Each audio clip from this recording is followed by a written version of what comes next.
Good morning, friends. Can GST be disallowed despite I have not routed it through profit and loss account?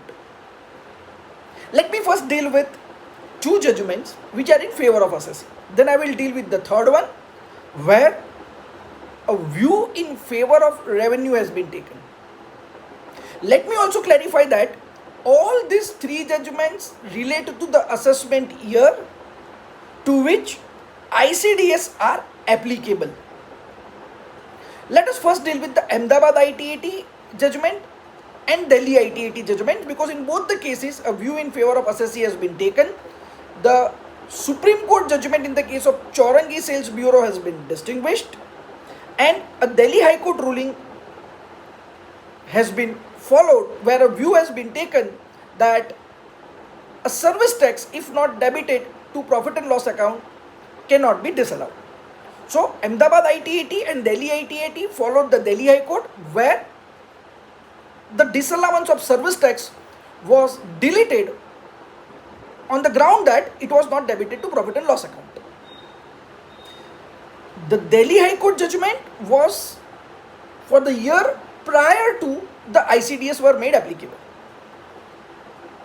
Now let's go to the third judgment, which is of Raipur Tribunal judgment. In case of Raipur Tribunal, the AR relied on the judgment of Ganpati Motors, Chhattisgarh High Court, where a view was taken that if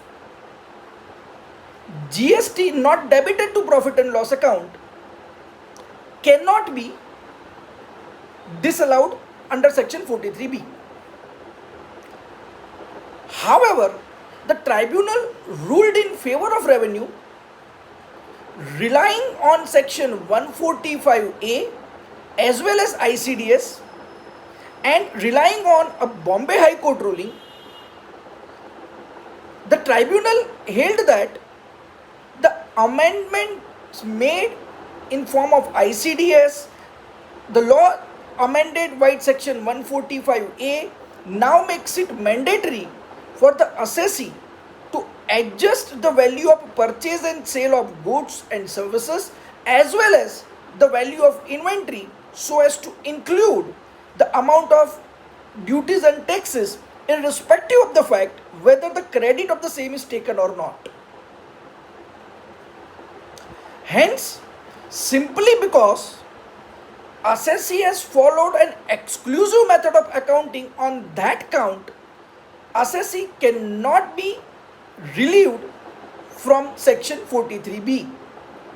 The Honorable Tribunal also noted that the Honorable Chhattisgarh High Court has granted relief considering the modalities of the accounting which have been followed by the assessee. But in this case, the revenue could brought on record the infirmities in the modalities by bringing on record the amendments which have been taken place in section 145A as well as ICDS. So considering those amendments, the Honorable Raipur ITAT chose it appropriate not to follow the Chhattisgarh High Court ruling, and it ruled in favor of the revenue. I hope that the content of this video would be useful to the assessees. With this note, I take a leave of yours for today. We'll see you soon in the next video. Please take care of yourself.